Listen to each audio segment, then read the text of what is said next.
Hi, welcome again to my channel. Today I want to share a detailed video of how I make my okra soup. In this video I'll be using smoked chicken, which is the main ingredient, the main protein. To clean my protein, I like using salt some other time. If I'm cleaning fresh chicken or fish, I'm going to use lemon and salt, but I'm going to take the skin out. The choice is yours. I'm going to take out all the skin, um just health purposes, but you don't have to do that. So do it. If you're taking the skin of your chicken out, which is smoked chicken, then this is just what you do. Look at all the fats and all the skin that I took out from that smoked chicken. This is a lot of calorie, but if you like your skin chicken on, then you can leave it. So I've given it the 4 strings, and I'm going to rinse it again with salt, and finally, before, I'm going to season it, and I'm going to give it a boil it. You're not going to boil it for long. Remember, it has been smoked, which is partially cooked, so you don't have to do it for long. So this is another rinsing again, and this is time for me to marinate. I'm using chicken powder, very simple marinating, and I'm going to add my garlic and ginger paste, and that is all. I am using it for soup, so I'm not going to be using all other things like curry, thyme, pepper. So it's just simple marinating with chicken Maggi powder, with my garlic and ginger paste and salt, and it's boiled. Don't boil it for too long, 10 minutes maximum, because we're still going to cook it in the main soup. So once the boiling is done, just set it aside. um as you all know, cooking African food is actually very time consuming. So this is another protein I'll be using, which is snail. I boiled it. I don't like my snail to be completely soft, so I only boiled it for maximum 8 minutes. And again, you have to debone your smoked fish if you're using fish. I like smoked fish when I'm making anything like ogbono or okro. So I smoke the fish in the oven. Priority to the time of cooking, it has cooled down. I debone it and I set it aside. This is dry efirin. Sometimes I either use dry efirin or I use bitter leaf. So today I'm using dry efirin in my okra soup. So I'm going to rinse the okra, and I don't know if you have the tradition of cutting the tiny edge before you actually chop it. So I'm just going to pre-cut it this way, then further on I'm going to put it in the blender, because it's quite a lot. I'm cooking about 6 liters of okra soup. So now I'm going to put it in my blender, and I'm just going to give it a rough blend, not to be too smooth. Usually I'm one of those traditional people that likes blending my okra, but cutting my okra with my hand. But it's a big bowl, it's a big size of soup. I'm making about 6 to 7 liters, so I'm just going to give it a rough blending. It's not going to be too smooth in the blender.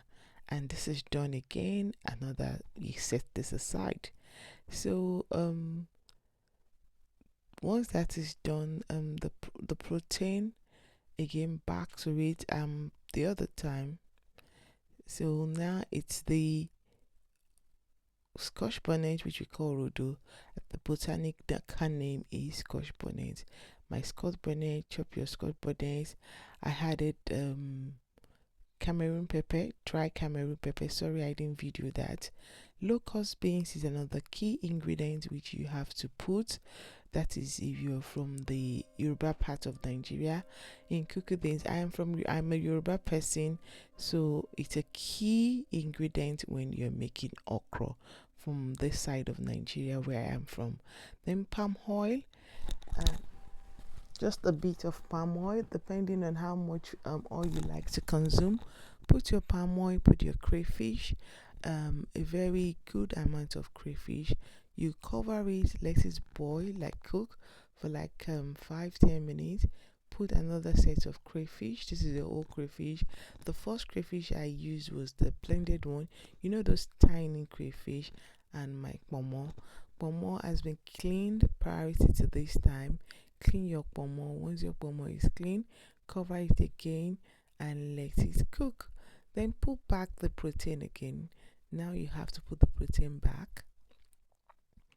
And this is why I said earlier on that you should make sure the protein is not cooked for so long when you're doing the first set of boiling after rinsing.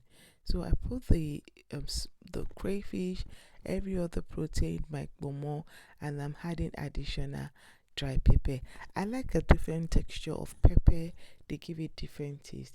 And one key ingredient is when you're making okra soup, and for me, I like to put a lot of chili.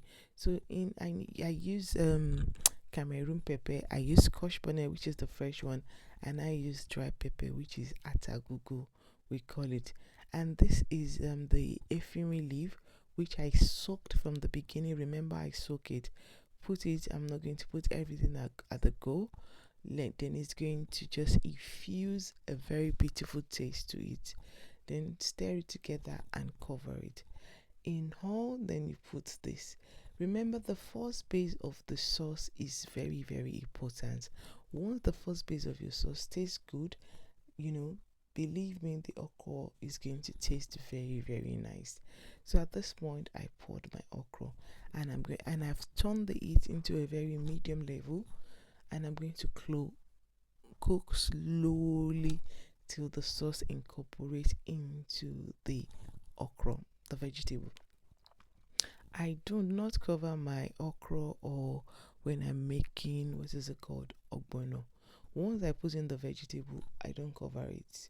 I wasn't taught to cover it. I'm of the whole school cooking method. I grew up with my grandmom, so most of my cooking skill actually pick from her. It's different from the way the Gen Z cook these days. So I don't cover. I wasn't taught to cover my okra, and I've always cooked this way. It has always come out brilliantly. So you just give it a stir. Vegetable usually is not meant to cook for long. You want to retain the vitamin, you want the freshness of it. So just give it a stir. Once you put the vegetable, slow cook on and off for like maximum 8 minutes.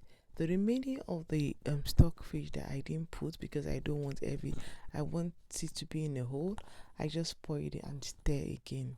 So at this point, the cooking is coming to an end. So guys, it's actually simple, but the preparation and the processing of cutting the vegetable, the protein, depending on the protein you're using, is where the deal of the cooking is. Imagine if I'm using like assorted meat or something, then you have to first of all do all that, prepare, fry, cook, and all that. I'm adding extra Maggi to taste. That's Maggi I'm putting. I just added extra Maggi to taste. So, but this very okra soup tastes very brilliant, tastes very, very yummy. So, if you want it to be more loose, you want it to be a bit watery, you can add more water. So, this is how I make my okra soup, and you can pair it with any swallow of your choice. La semolina, pounded yam. That is just how simple it is to cook okra soup. We call it traditionally ila alasepo from this part of Nigeria where I'm from. I'm in Yoruba, like I said, and that is periwinkles. Periwinkles is a class of seafood, so you don't need to cook it for so long. It's one of the things I put last if I'm making any vegetable soup. So guys, remember to give me a thumbs up, like and share, and I hope to see you very soon. Take care and thanks for watching. Thank you for your time. Bye bye. Enjoy the video. Bye.